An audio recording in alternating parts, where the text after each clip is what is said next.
Would I be the a-hole if I left my fiancé destitute? It might not be the right state of mind, but I had to get this off my chest. 2 days ago, I came back from basketball a little early. I overheard my fiancée Jane tell her friend that she's settling for me. This friend just got out of a relationship. I don't know what they were talking about before, but I just learned Jane saying that after all the a-holes she dated, settling for me will be good for her. She then went on to describe my job and all the perks of being with me. And love is apparently not on the list. Hearing this kinda broke me, and I just stood in place dumbfounded.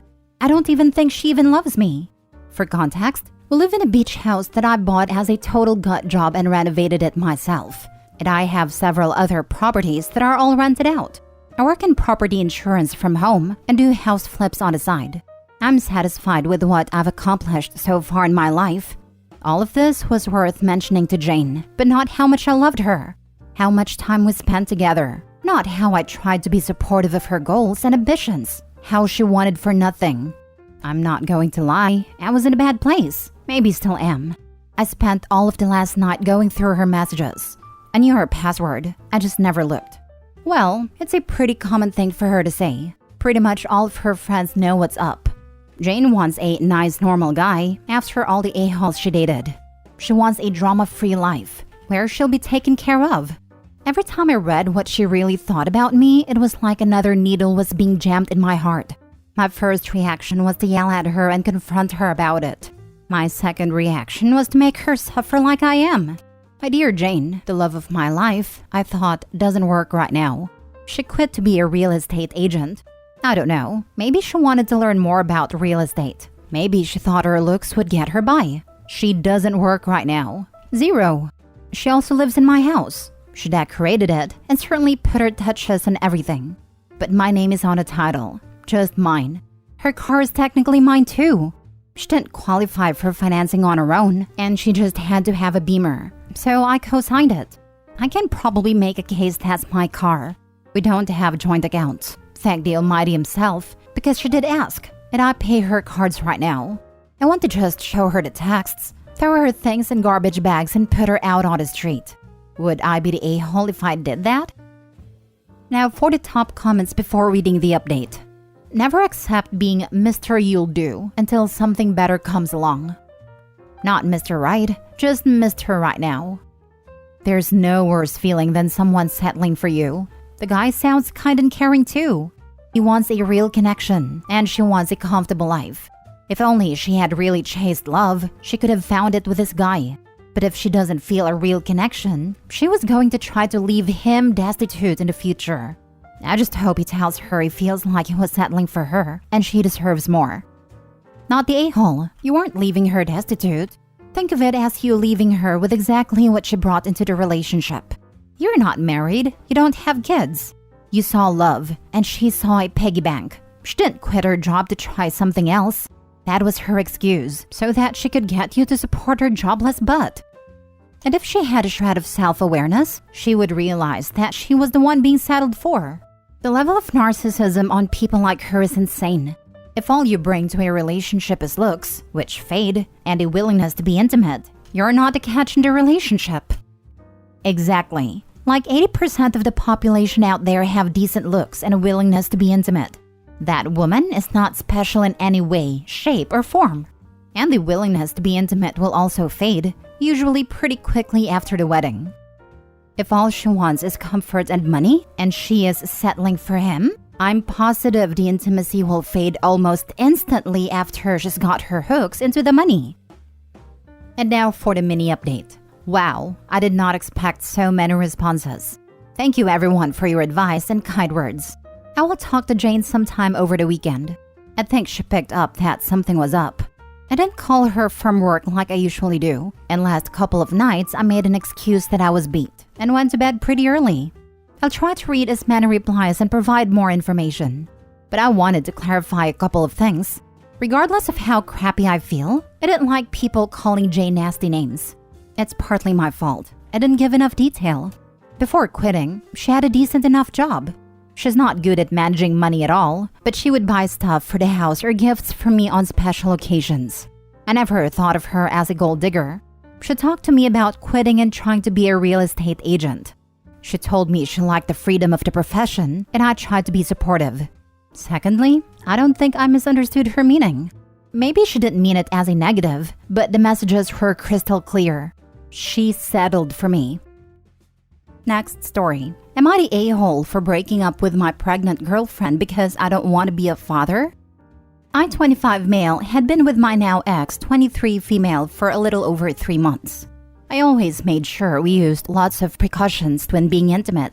She was on birth control, and I always used rubbers.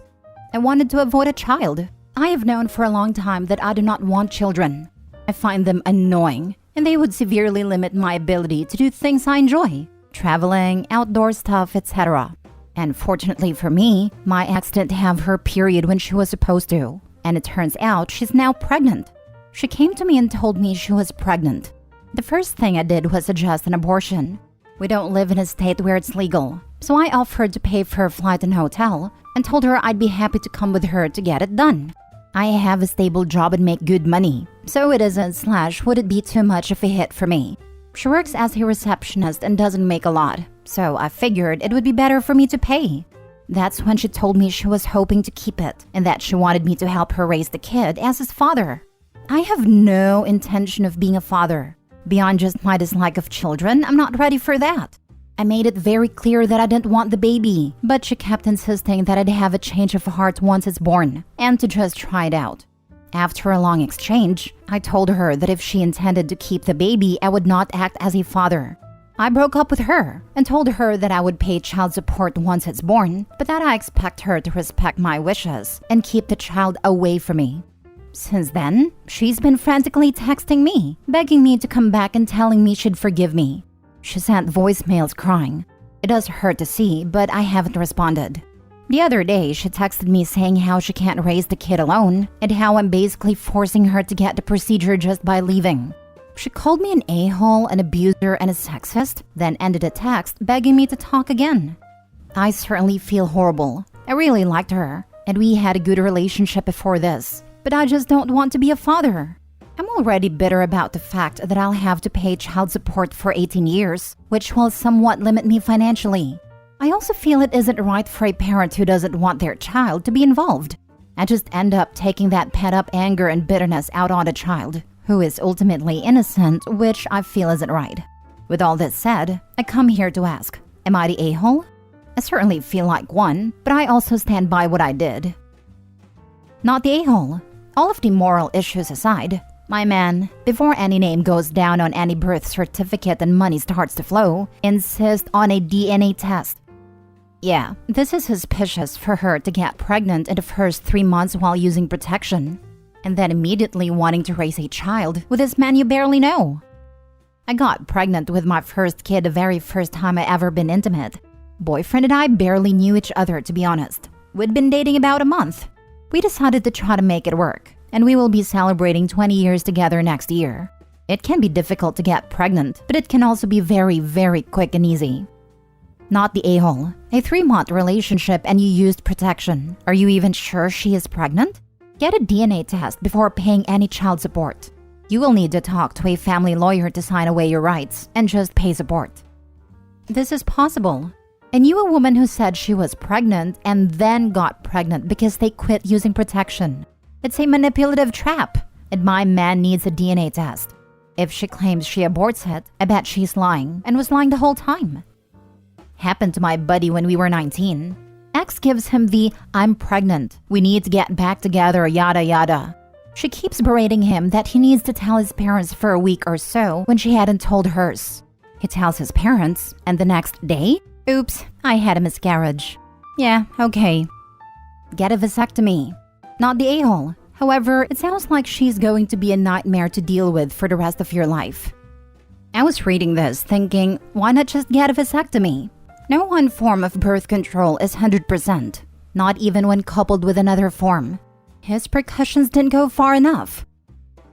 Clarifying edits. On the topic of a vasectomy, I tried. I met with a doctor last year and asked about getting one, but he refused and said every doctor he knows won't do it until you're at least 30. It's a conservative state, and while I dislike the politics, I was born and raised here, so I'm still attached to the state and have never felt the urge to leave. Someone said I should have flown elsewhere to get one, and I guess they're right. But I just didn't think about that. On the topic of birth control, I bought the condoms myself, so they were fine. Whenever we were done, I'd throw used ones in the dumpster, so I don't think she went dumpster diving. I asked her on our first date if she was taking birth control, and she said yes, and I took her for her word. Maybe foolish to just believe her, but if she was lying, she'd be the first I've met to lie about that. Most girls I've met are honest about it. I assumed she was on the pill since that's the main birth control I know, but maybe she was on something else that I'm not educated enough on. That being said, I'll follow your advice and lawyer up, plus get a paternity test. I don't know how long that will take, but whenever I get it done, I'll update here with results. Thank you for your judgments. I've been away for a bit, but I'm catching up and trying to read what I can. I'll be checking back periodically and replying to some people. All further feedback is appreciated. Last story. Am I the a-hole for suggesting calling off the wedding because she thinks the prenup isn't fair? My girlfriend, 26 female, and myself, male 24, have just found out that she's pregnant. She's adamant about not wanting to have a child out of wedlock, so we have been discussing getting married. We've been together for 3.5 years. Prior to finding out about the baby, we had only talked about marriage a little bit. I know she wants to get married badly, but I'm kind of on the otherwise of the fence. I'm not 100% against it, but definitely not eager/desperate to get married for multiple reasons. For one, my brother just recently got taken to the cleaners by his ex-wife, and he now pays her like $10K a month, in addition to losing some of his properties. And that whole situation terrifies me, and I've never really seen what a marriage provides that makes that risk worth it. To me, it's just the same thing as being together how we are currently, but giving the state permission to be in our relationship. However, now that she's pregnant, I've been more open to it, just because I know how much it means to her. So, we've started this process, and I'm slowly realizing that I may have bitten off more than I want to chew. While me and my girlfriend love each other very much and are compatible in pretty much every way, our ideas about marriage, the wedding, etc. seem to be a little different. For starters, for the wedding I was thinking we each pick some of our closest people. Maybe 10 or so each, I don't know. The number can be a little flexible. And go get married on an island/beach, stay for a week or two or something cool like that so we can have fun and enjoy it. She pretty much wants the exact opposite, like a massive wedding in a big venue. Now, I don't see anything wrong with that type of wedding. It just seems like such a colossal waste of resources to invite every person we know, when we could instead have fun for a week or two, then get married on the beach with our closest people. It doesn't necessarily have to be the beach. I'm flexible, but I think you get the idea I'm going for versus the idea she's going for are completely two different schools of thought. She basically wants to invite every single person she knows. Like, I've looked at her list, and she's got friends she hasn't seen in years, third cousins, literally everyone. To me, if I'm gonna spend a boatload of money, we should do it for ourselves, not people we barely know. We've been talking about compromises and making slow progress on that end, but we were getting there. She knew prior to getting married I would require a prenup. I make about 4 times her salary and own a property and plan to acquire more. I had my lawyer draft up a prenup, and she has her own lawyer reviewing it. This is where we came to an impasse. Her lawyer believed a prenup wasn't fair, and we've been going back and forth making changes. I've made some concessions, but I'm kind of at a point where I don't want to make any more. While I admit the prenup is definitely ironclad, I think it's fair considering the situation. I'm taking all the risk. Why would I continue to concede on things me and my lawyer both believe are fair? So, recently we got into a minor argument over wedding stuff in general regarding the prenup/wedding, and I was just like, maybe we should just keep things how they are? Of course she flipped. We've cooled down since, and she says she still wants to make this happen, but that I need to be more open to compromise. I feel like given the situation, I've compromised more than I already should have. I talked to my brother about it, and he said I've compromised more than enough and to hold firm. And worst case, you stay girlfriend-boyfriend, which is realistically probably better anyways. Meanwhile, my sister disagrees and says I'm being a jerk for not working with her more. The way I see it, why would I risk everything I've worked for when I'm not even getting the wedding I want, nor the financial protection I want, just so I can say I'm married? There's just very few tangible benefits I'd be getting in relation to the risk. So, am I the a-hole? Now for the top comments. Her lawyer believed the prenup was unfair and we've been going back and forth making changes. I've made some concessions, but I'm kind of at a point where I don't want to make any more. While I admit the prenup is definitely ironclad, I think it's fair considering the situation. You all can sign a prenup, but if a judge agrees that it's unfair while you two are splitting up, you'll very quickly find out just how ironclad they are. Prenups get tossed out all the time. Any prenup has no bearing on child support, as the court will rule that the child is not a party to it. It's impossible to say who's the a-hole without information on the prenup and relationship dynamic. A good prenup should protect the interests of both parties. This is what's baffling me. The girlfriend didn't balk at the concept of a prenup. Her lawyer thought what was presented was not fair to the girlfriend. That's her lawyer's job. If a contract is unfair, the lawyer should advise to renegotiate. Especially since she can't contest the prenup during the divorce, any judge could decide it was bad and throw it out, like any other contract. Another issue giving me pause is OP's attitude that he's the only one that stands to lose anything. This woman can lose her life giving birth. She can lose her career caring for a baby. Women are the default parent more often than not. It's more than money. Skip the marriage and go for healthy co-parenting. Nope.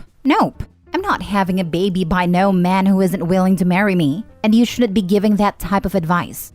Anything can happen to OP, and if he drops dead and they're not married, she's gonna be down on her luck. I've seen that happen to way too many women.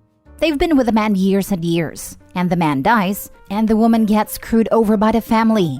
And she doesn't have much ground to stand on because she's not married to him, so therefore she's not next of kin. Same thing if OP lands in coma. No, just no. I'm not having a baby to someone I'm a legal stranger to. Well, unfortunately, it seems like she's already at that point. Either she compromises on what OP wants regarding the marriage, or she aborts, or she stays unmarried. She can't force him to marry her.